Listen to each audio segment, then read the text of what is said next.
بسم اللہ الرحمن الرحیم۔ ناظرین، حضور صلی اللہ علیہ وآلہ وسلم کا ارشاد ہے کہ حق تعالی شانہ اور اس کے فرشتے سحری کرنے والوں پر رحمت نازل فرماتے ہیں، یعنی کس قدر اللہ جل جلالہ کا انعام و احسان ہے کہ روزہ کی برکت سے اس سے پہلے کھانے کو، جس کو سحری کہتے ہیں، امت کے لیے ثواب کی چیز بنا دیا ہے، اور اس میں بھی مسلمانوں کو اجر دیا جاتا ہے۔ بہت سے احادیث میں سحر کھانے کی فضیلت اور اجر کا ذکر ہے۔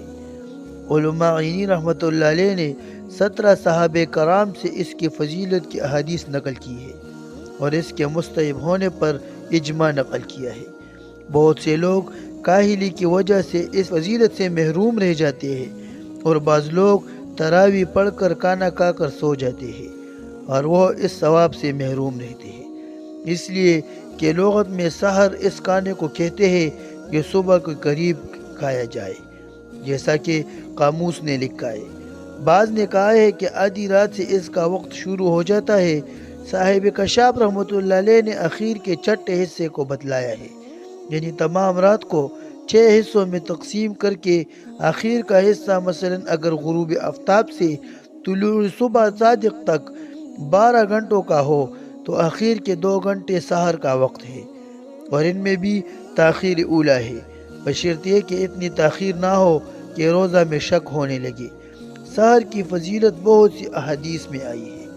نبی کریم صلی اللہ علیہ وآلہ وسلم کا ارشاد ہے کہ ہمارے اور اہل کتاب یعنی یہود و نصارہ کے روزہ میں سحری کھانے سے فرق ہوتا ہے کہ وہ سحری نہیں کھاتے۔ ایک جگہ ارشاد ہے کہ سحری کھایا کرو اور اس میں برکت ہے۔ ایک جگہ ارشاد ہے کہ 3 چیزوں میں برکت ہے، جماعت میں اور سرید میں اور سحری کھانے میں۔ اس حدیث میں جماعت سے عام مراد ہے، یعنی نماز کی جماعت اور ہر وہ کام جس کو مسلمانوں کی جماعت مل کر کرے، اور اللہ کی مدد اس کے ساتھ فرمائی گئی۔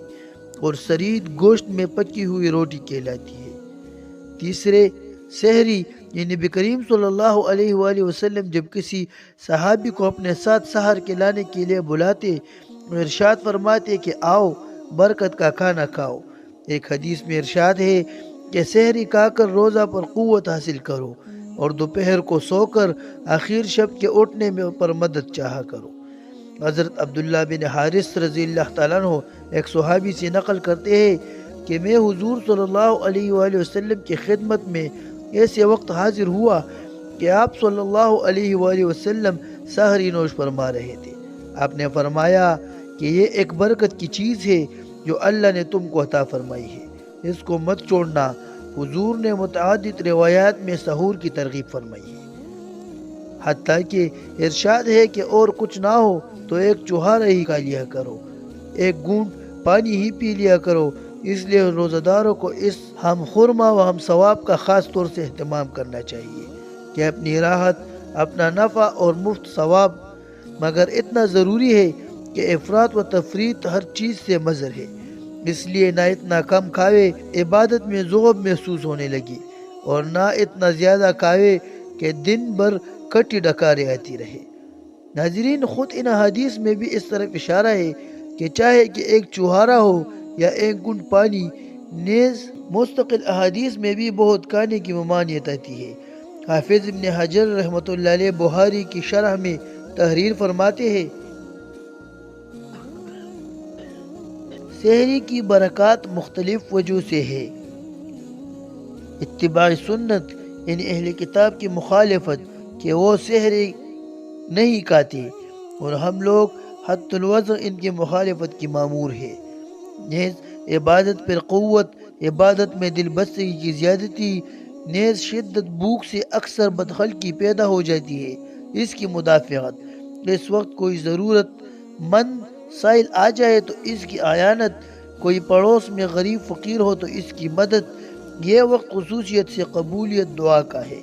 سحری کی بدولت دعا کی توفیق ہو جاتی ہے، اس وقت میں ذکر کی توفیق ہو جاتی ہے، وغیرہ وغیرہ۔ نبی کریم صلی اللہ علیہ وآلہ وسلم نے ایک مرتبہ جہاد کو تشریف لے جاتے ہوئے اعلان فرما دیا کہ سفر میں روزہ نیکی نہیں، حالانکہ رمضان المبارک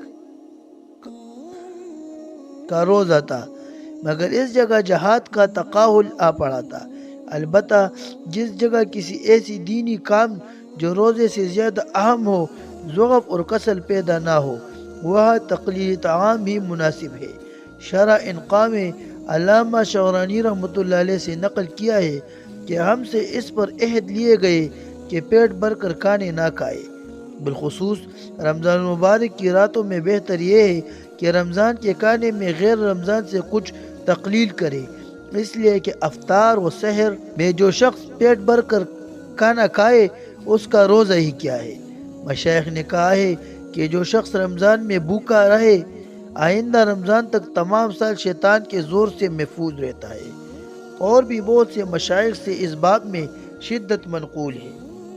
ناظرین، شرح احیاء میں عوارف سے نقل کیا ہے کہ سہل رحمۃ اللہ علیہ بن عبداللہ تستری 15 روز میں ایک مرتبہ کھانا تناول فرماتے تھے اور رمضان المبارک میں ایک لقمہ، البتہ روزانہ اتباع سنت کی وجہ سے محض پانی سے روزے افطار فرماتے تھے۔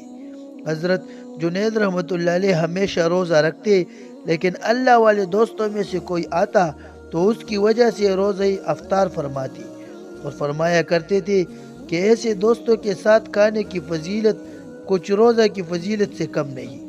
اور بھی سلف کے ہزاروں واقعات سے ان کی شہادت دیتے ہیں کہ وہ کھانے کی کمی کے ساتھ نفس کی تأکید بھی کرتے تھے، مگر شرط وہی ہے کہ اس کی وجہ سے اور دینی اہم امور میں نقصان نہ ہو۔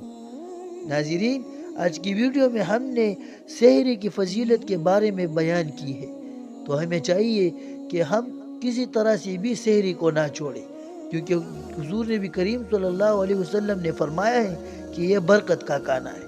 اور رمضان میں ہمیں چاہیے کہ روزے افطار کے وقت، سحری کے وقت کھانا کو کم کھائے، جس کی وجہ سے شیطان کا غلبہ کم ہوتا ہے اور نفس گناہ کی طرف زیادہ مائل نہیں کرتا۔